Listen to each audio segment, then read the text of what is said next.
Let me share my experience, my journey of experience in the last 16 years. At the age of 20, when everybody is planning their career, I was planning on deciding what to name my daughter. Yes. It's a very strange experience because most of the people who are here think that I had it all with me. But trust me, I've grown. I have literally grown from nowhere to somewhere.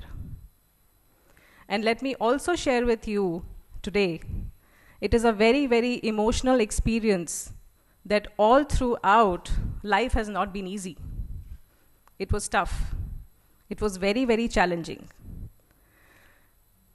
When I was born in a joint family. It was a very, very exciting experience while I was a child.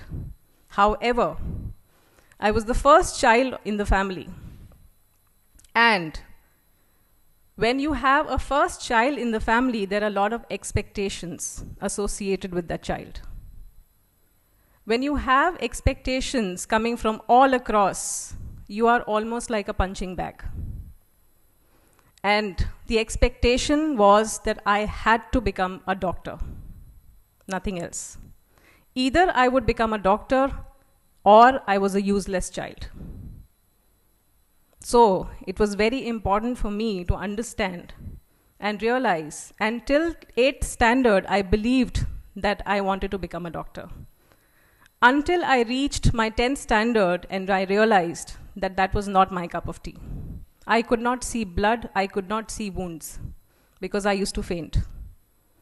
And I realized that I am just not interested in maths and science because I could not score anything more than 30% in maths.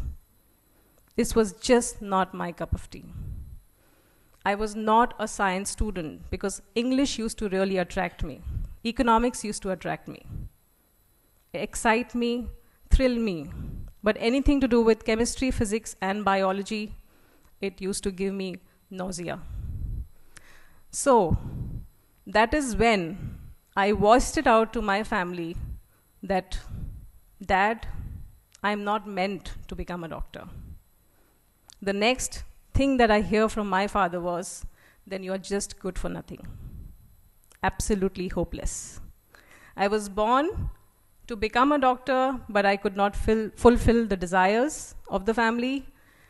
My uncles, my aunts, everybody thought that I would be a doctor because everybody else in my relation was a doctor. So I was supposed to be one of them. However, because of being a punching bag, I could not become a doctor, yes, but I could not become anything else. I could only become a rebel. And I was a rebellious child. I shaved my head, literally. And I had one earring because I was a follower of George Michael. I loved George Michael, I still love him. And I love all his old songs. Faith was one of my favorite. I listened to Faith, but I still believed that I was useless, because everybody made me feel that I was useless. I was good for nothing because I was not a doctor.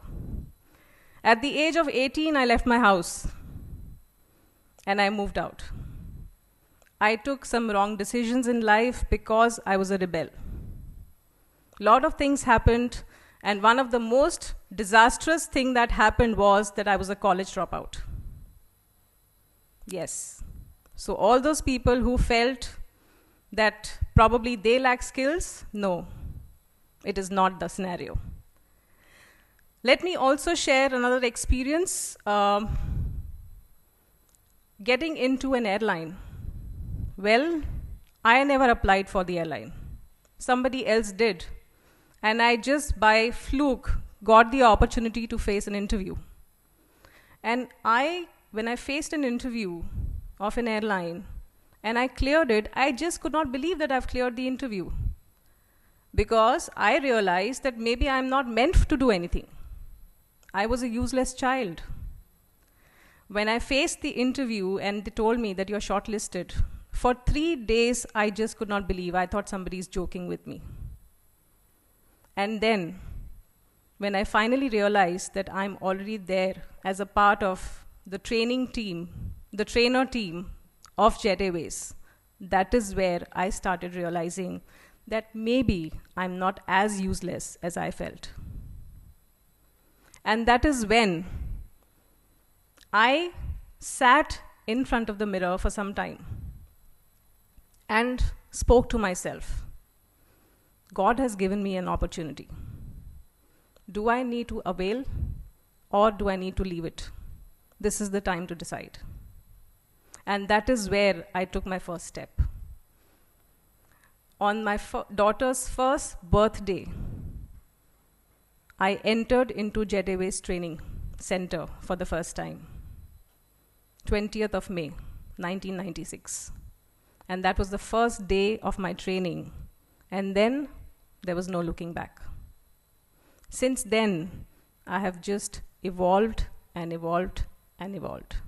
The only thing that kept me going and growing was that I strongly believed that whatever you do, you have to be the best in it. And that is what has made me what I am today.